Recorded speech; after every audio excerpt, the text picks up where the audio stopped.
Chiro cracks. Chiropractics for everyone.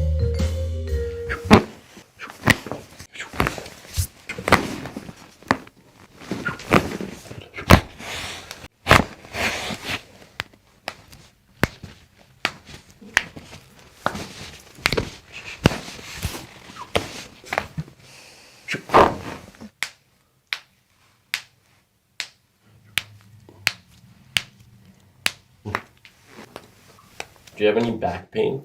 Yes. I'm a hairdresser and I stand all day. And right between my shoulder blades too is always rough. Do you have neck pain with that too? A little bit. It's after work and it all like settles in. What do you usually do for the pain when you have it? Just take Advil. Do you self-crack it at all? No. Do you stretch at all? I try to sometimes. Do you ever get massage? Not in many years. Have you ever been to a chiropractor before? Nope. I'm excited. I get headaches a lot. Very, very frequently. Where does your head hurt?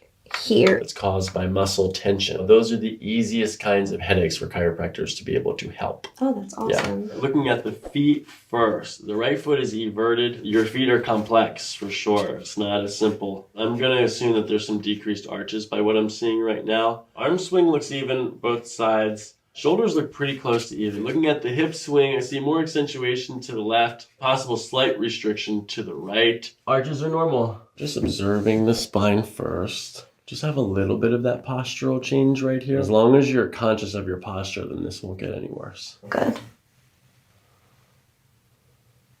The muscles on the left side of your spine are more prominent. So this is your dominant side, but this is the side that has to stabilize and hold everything still.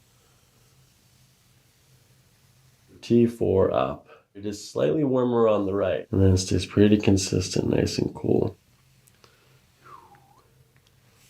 Very consistent on the moisture level. There's no excessive dryness. Good condition of your skin. Just little bundles of tension. Left or right? The left.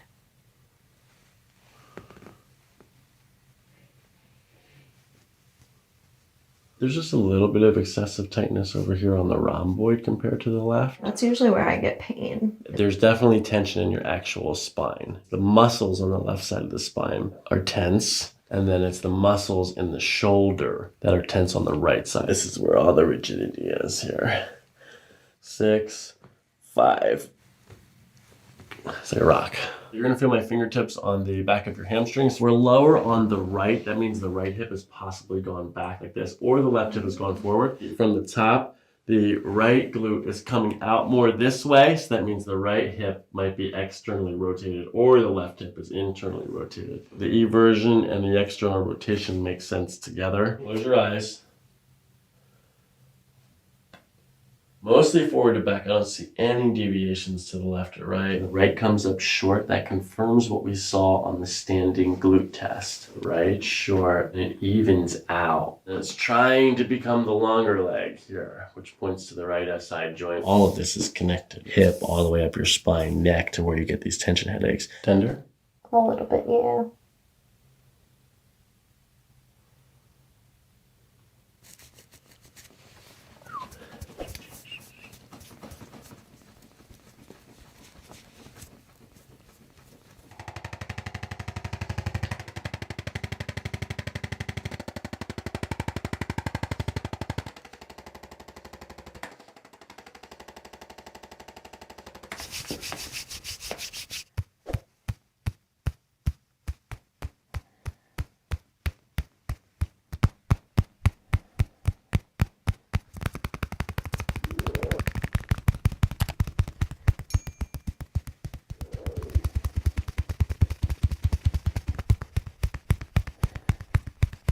Nice, gentle breathing.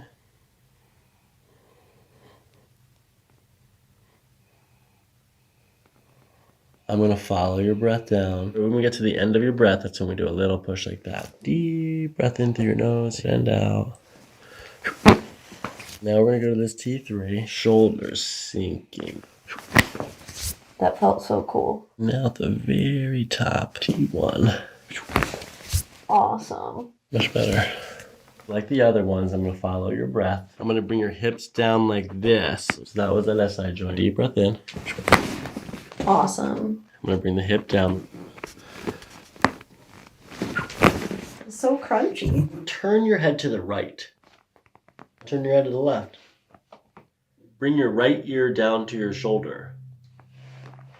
Bring the left ear down to your shoulder. We have a high left mastoid process.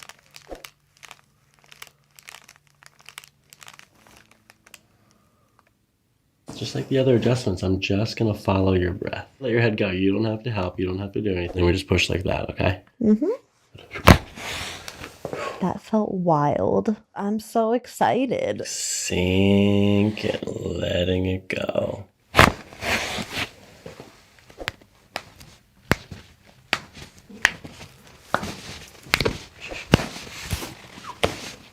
Hold. Whoa. We start off with the ileocecal valve. This is the window between the large and the small intestine. We identify this valve by first finding the belly button. Yours is like there. And then your ASIS, front of the hip. Connect these 2 points. It's where we start looking for the ileocecal valve. It's usually a little bit harder. Then we come up to the pyloric sphincter. Take a deep breath into your belly. Good.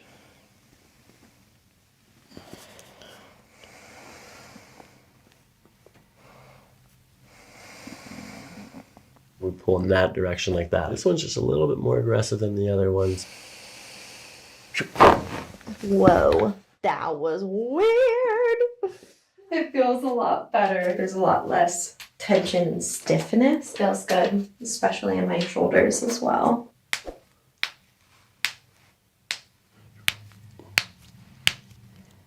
Keep pushing.